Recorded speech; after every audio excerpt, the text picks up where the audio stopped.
fourscore and 7 years ago, our fathers brought forth on this continent a new nation, conceived in liberty and dedicated to the proposition that all men are created equal. Now we are engaged in a great civil war, testing whether that nation or any nation so conceived and so dedicated can long endure. We are met on a great battlefield of that war.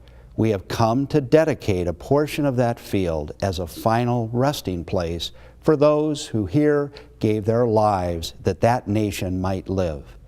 It is altogether fitting and proper that we should do this.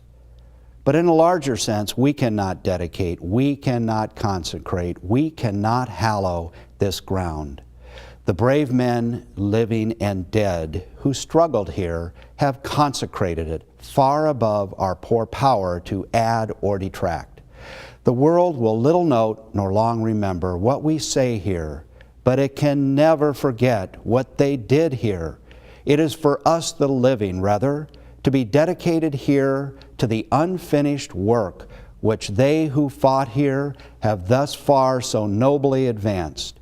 It is rather for us to be here dedicated to the great task remaining before us, that from these honored dead we take increased devotion to that cause for which they here gave the last full measure of devotion, that we here highly resolve that these dead shall not have died in vain, that this nation under God shall have a new birth of freedom, and that government of the people, by the people, and for the people shall not perish from the earth.